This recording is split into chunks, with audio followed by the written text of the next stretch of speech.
In the news, we see a lot about institutional sexual abuse. Men predominantly preying on women, children, boys, girls, whatever. Of course, it's horrible. Without exception, it's disgusting. But there was only very few cases that I saw where I really believed that abuse had happened. And in this chapter, I'm going to talk about sexual abuse and issues dealing with how staff are treated when it comes to accusations of sexual abuse. So I guess you consider that a warning. Like, share, and subscribe. This is my book, BUMWIPER. This is chapter 6 today. Let's dive in and see what happens. Welcome to Mark My Words. Mark My Words is the story of my journey from a place where I was shattered to where I could live again. Chapter 6, Sexual Abuse. This is a difficult subject for a man in my field to talk about. In fact, I think it is difficult for any man working with people who are considered at risk, the children, the disabled, the infirm. It is difficult as a carer, as my entire raison d'etre is the care and protection of those under my care. The worst thing a person could do is harm one of my charges. And the idea that a colleague might be a perpetrator is beyond the pale. Everyone in my field is fiercely protective. Once upon a time, men working as carers, teachers, swim coaches, etc., were able to work without the spectre of politically correct witch hunts for perverts and deviants hanging over their heads. A man in any of these professions nowadays always has to have in the back of his mind the question, how does this look? If he is smart, he is not only concerned with what it is he's actually doing, but how it would look to someone who may be watching. An example would be a disabled woman is lying in a bed. She asks a male staff member to tuck in her sheet. No problem, right? The tricky part is the bed is positioned against a wall, and the only way to tuck in the sheet on the far side would be to lean over her. Again, no big deal, right? Absolutely not. In leaning over her while she's in bed, a man would have to place his weight on the bed somewhere. All it would take for the man to be suspended is for her to say the next day that he lay on her bed yesterday while she was in it. You might think this is foolish, but let me give you another scenario. A routine is written up by a woman that includes staff being required to assist the client to take off her nightdress before she has a shower. No issue if the woman cannot take off the nightdress without assistance, but if she plausibly able to do it by herself, we get into a problem area. She can later state that the man took off her nightie. No big deal if she says it to one of my colleagues. They know what the routine is. But in this day and age, if she says the same sentence to the wrong person who doesn't know the routine, the man is stuffed. They can self-righteously ask if she is entirely capable of taking off her own clothes, then why was a man helping her? Now, this all might seem very over the top and impossibly paranoid, but the truth of the matter is that in our haste to protect those at risk at all costs, many innocent men are getting caught in the crossfire. Now, I hear you saying, so what? If you've got nothing to hide, why be concerned? The answer is not a simple one and will be discussed later in this chapter. At this point, I want to say categorically that I believe in the right of every at-risk person to be completely safe from any kind of abuse. I've participated in the process of assisting clients to make allegations and would do so again if it was warranted. I'd also like to state that I've never had a formal allegation made against me. I have had an informal accusation made that was instantly disproved, and I'll go into that later. I must first explain the avenues a disabled person has to defend themselves or to make an allegation. Firstly, there is the parents, every child's first line of defense. The second is an advocate. This is an impartial person who speaks on behalf of a person with diminished capacity. The short version is that they advocate on the disabled person's behalf. They speak for those who cannot or who may not be able to due to the limitations of communication or insecurities or even fears. Then there is also the organization that cares for the client, the body that is paid to work directly with the client. Every organization, government or otherwise, has a process in place to protect those under their care. From the management all the way down to the bum wipers, everybody knows what to do when an allegation is made, or at least they should. Okay, so let's make some sense of this. Let's imagine there's an allegation. A client who has been potentially abused tells their parents, who contacts the advocate, who contacts the organization, who contacts the direct supervisor, who makes an immediate preliminary investigation, which mainly consists of an interview. If the allegation is considered to be in the realm of possibility, that is to say, if the client seems clear in the actual events of the alleged incident, then the staff member involved is contacted and immediately stood down. Then an investigation ensues, internal or external, depending on the type of allegation, and at this point, the police may be contacted. The staff member is usually suspended with pay until either cleared of the allegation or the allegation is proved to be true. Once again, this all sounds good on paper and is generally right and proper to be done this way. But let me point out the holes.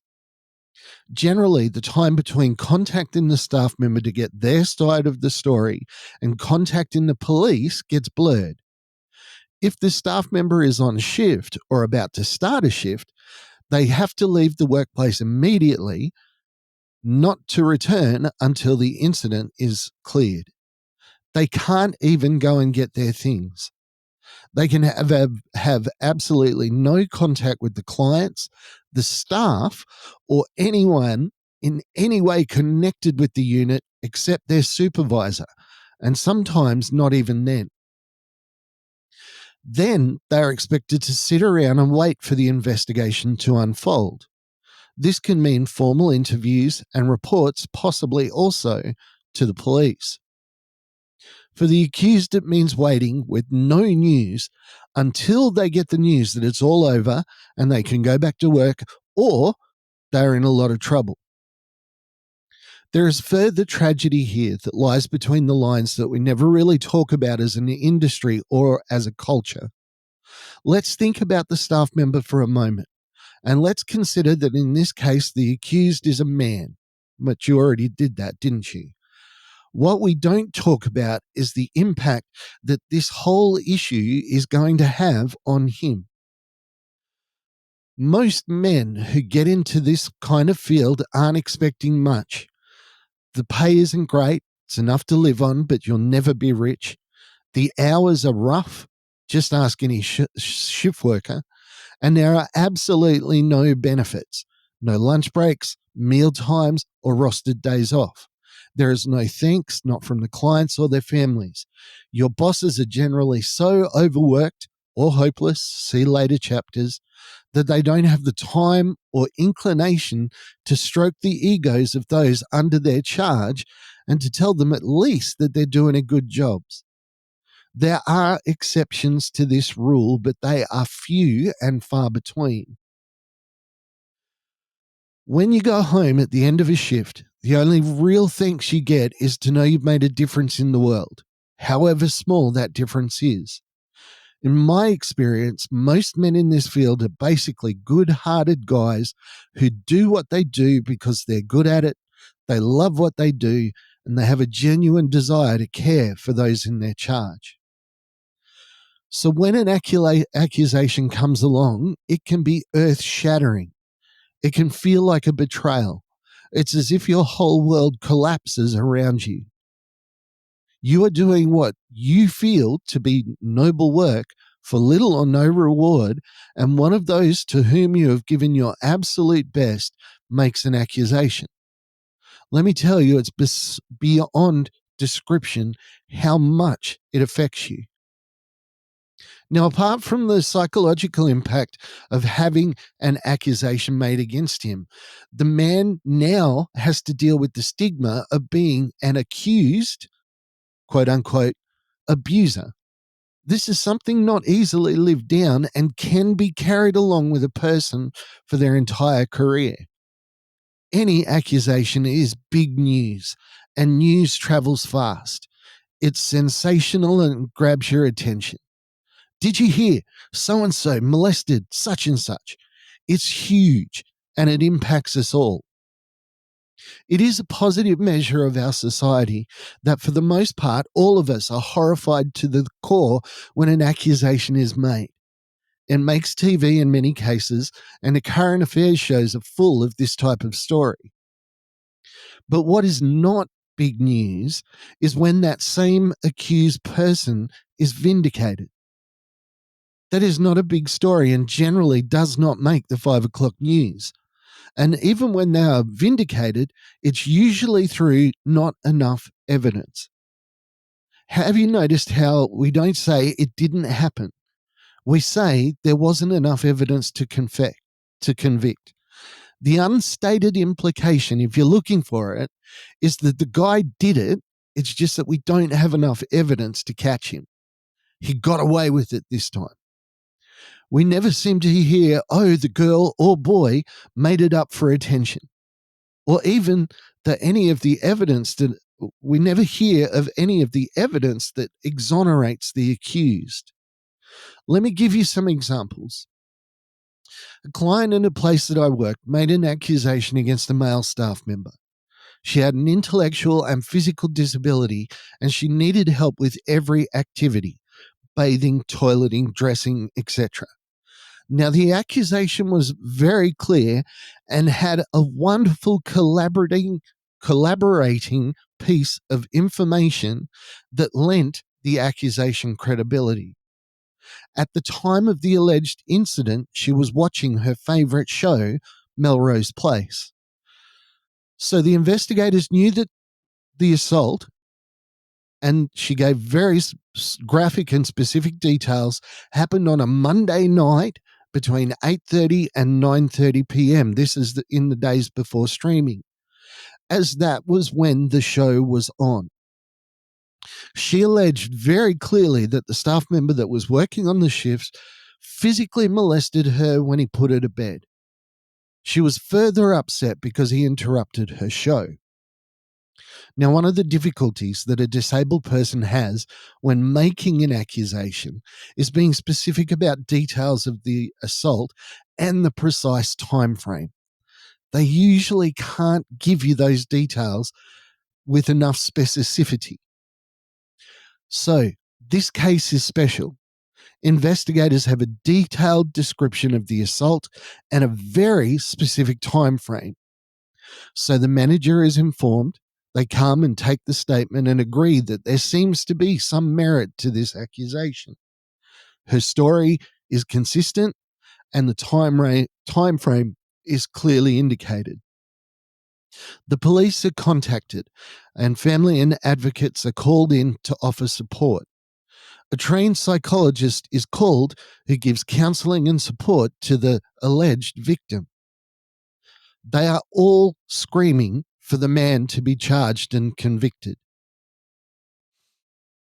Lastly, the staff member who is at home with his wife and child preparing to go to work gets a phone call after all of this has happened and is told that he is not required to be at work today or the near future. An accusation has been made and he will be contacted in due time. No inkling is given of who made the accusation or what the accusation actually is. When he asks, he is told that information is confidential. At the unit, all the staff coming in on the shift, including me, who's been called in at the last minute to cover for the accused, who of course is not allowed to come to work, are called into the office, and in a somber tone, the manager informs us of the accusation and the reason why so many people are in the unit to care for the victim. We have extra staff on offer to support the poor abused woman. The accused had worked at the place for over 5 years. He trained me and many of the people in the room. We know him very well. But strangely, or so I thought at the time, I was the only one who displayed disbelief and also asked when he would be returning to work. Tellingly, I was also the only male at this meeting. I was told that his absence was indefinite. We are also told that he not only that he cannot return to work, but we in turn are not allowed to have any contact with him at all, with work, at work, or outside of work. This is so we won't taint the investigation in any way. The boss goes on and we are given an outline of what happened, no real specifics, but we are given a basic outline in the time frame. There was much tut-tutting and head shaking going on. I wondered if more than a few of them were thinking that the accusation may have been true. It was when the time frame was mentioned to me that the first of many red flags went up. If the incident had happened at the time and on that day, then the accused was not even working that shift. I mentioned this to the manager, who said I must be mistaken, but I convinced her to pull out the roster and check. Sure enough, he hadn't even been in the building. He was not even on the premises. I knew for a fact that he was actually out of state fishing at the time in question. Frantic calls took place to the police, the parents, the advocate, and the psychologist with this new information. But after re-interviewing the accuser over the next few days, it was decided that although the time frame was wrong, the woman was so consistent and convincing about the details that the incident must have taken place. Now, this process of interviewing and back and forthing took the next month, in which the staff member sat at home, not even knowing what he was accused of. No one thought to call him, and they couldn't take his statement until her complete story had been clarified. He only found out what he had been accused of formally when, after a few weeks, he was directed to attend an interview at the police station. Tellingly, all his colleagues knew. The client's family knew what was alleged to have happened. All of the management of the organization knew what was alleged to have happened. The families of the other clients in the unit somehow knew what was alleged to have happened. Yet the accused man did not. The end of this story was a tragedy of epic proportions. The staff member ended up getting a summons to court. They were going to see if there was enough evidence to convict him of a crime. He was to be formally charged later that week. Now, when the woman was informed, she was very happy. She was going to have a big day in court and was continuing to get lots of attention and support. But she did ask when he would be able to come back to work. She was told that he would never be coming back to work, and there was a move to ensure that he was not physically in the courtroom, as it may be distressing to the woman accuser. So she may never see him again. She is unexpectedly sad at this news and says that she misses him. Initially, this is believed to be some sort of perverted Stockholm syndrome effect, the victim identifying with the tormentor sort of thing. But in the end, she broke down and confessed that he never touched her, ever. She just did it for the attention. She had seen a rape on the show she was watching, saw everyone being nice to the victim, and had basically copied the story from the show. That was also how she'd been so specific about the details of the assault. Now, while But being annoyed at the woman for making up the story, we were glad that our colleague was now fully exonerated. The police called our bosses and told them the investigation had been closed. Management, not the police, called the accused man and told him, and I quote, there was not enough evidence to move forward with the allegation. This is what they said to the family and my bosses. They did not say she made it all up, which she did, but rather there was not enough evidence. Now, the father of the woman who knew all of this still wanted the staff member fired, even after the allegation was proved to be untrue. To this day, I cannot fathom why. I can assume that it had let his hatred take over his capacity to reason. But this again is not an unfamiliar story in my experience. When my bosses called the staff member, incidentally, days before he received a call from the police, he was told that he was expected to be at work for his next shift, which was that afternoon. And he was finally told the whole story. And that was it. No, congratulations, you've been exonerated. We'd never really believed it. We were just following procedure. Just get your ass back to work. So after 3 months of sitting, waiting to go to jail, the staff member was expected to go to work, and most cruelly, with the woman who made the false accusation. Thankfully, reason prevailed, and we got him transferred to another section of the unit where he would not need to have any contact with her at all. So after all of this, a strange thing happened to the woman, the so-called victim. She was taken for more counseling to understand why she needed the attention.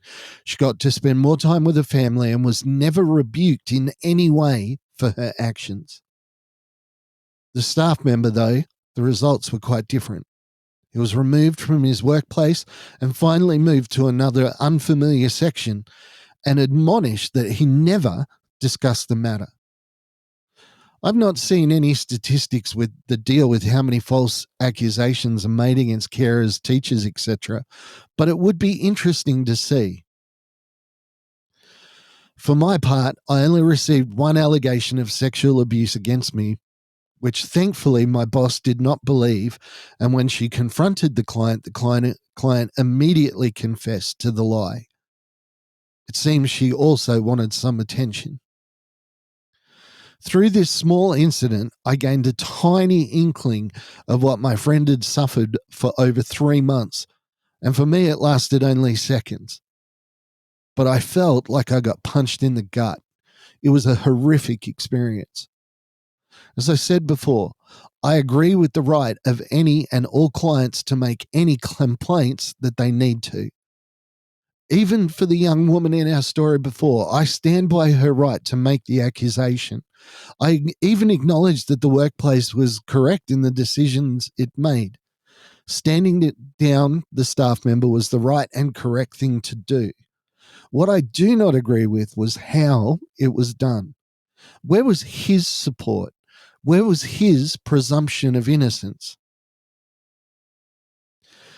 Finally, there is one more unspoken effect from this type of accusation.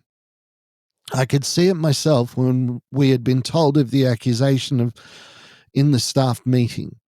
People who knew the man very well, people who had known him for years, thought for just a few moments, what if it is all true? All of them had him convicted in that few seconds. And that is a stigma that follows him wherever he goes. There seems to be something in all of us that at the moment we hear an accusation, we become filled with a kind of righteous indignation and anger that demands that such a detestable crime be punished.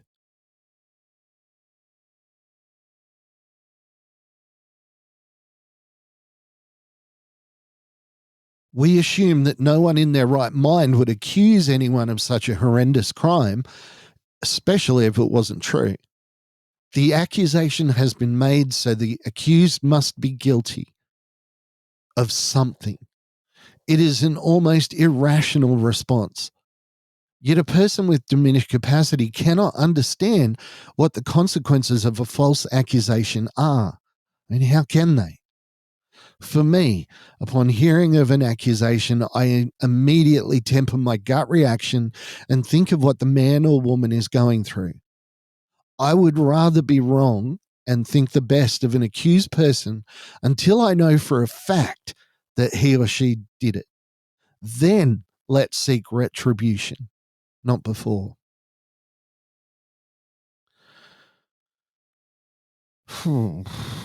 This is a tough chapter. There's probably things that I need to add to this.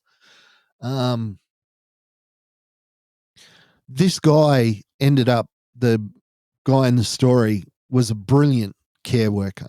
He was incredible. He was a guy that I admired. And he ended up leaving the field because wherever he went, he was asked, are you the guy that was accused of doing that thing? Just having been accused is enough for a man to wear that stigma wherever he goes.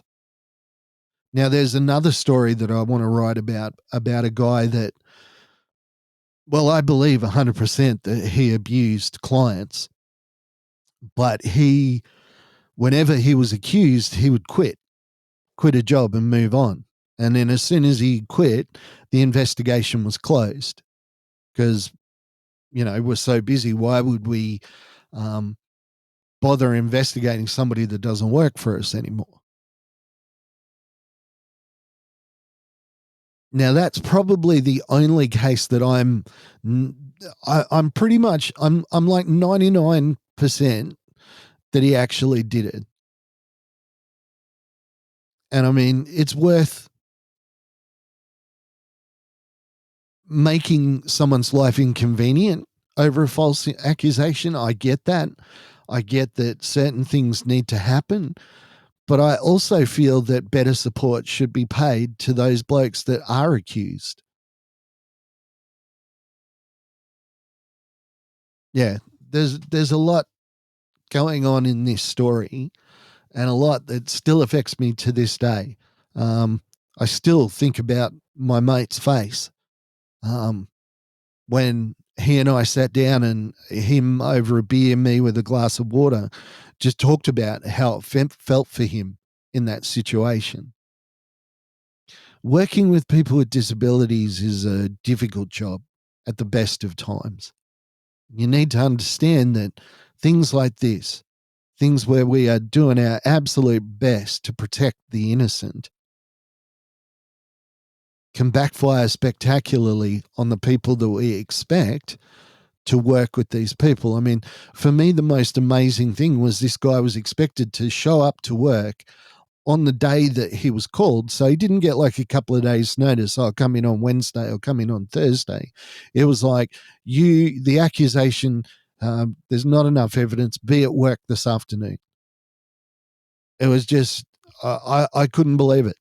And the guy was just shell shocked when he showed up to work. He knew that everybody knew what he'd been accused of.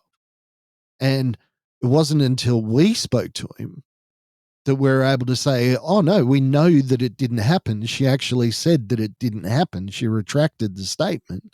He wasn't told that. He was just told that there wasn't enough evidence and he was allowed to go back to work.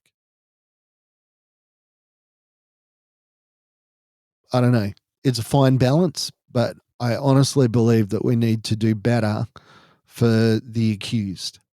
I mean, if they did it, castrate them, do whatever you want to them, kneecap them, beat them up, abuse them, hurt them. Nothing is too extreme for somebody that would hurt a person with a disability. But until we know for a fact that it happened, perhaps we can extend some kindness. I don't know. Anyway, part of that is why I don't work in that field anymore. Hey, I really appreciate you listening. I know that today was a bit of a tough one. Going to keep going next week with chapter, I don't know, 7. Like, share, and subscribe if you would. I'd appreciate it. BUMWIPER the book. I'm doing the final edits on it. We're going to start sending it out to publishers to see what happens. But otherwise, talk to you next week. Have a great. Thank you for listening to Mark My Words. I'd like to thank my producer, Meredith Brosnan, and also Torian, Kevin, and Lorraine. And I can't forget the band Adelaide, who allows us to use their song as our theme.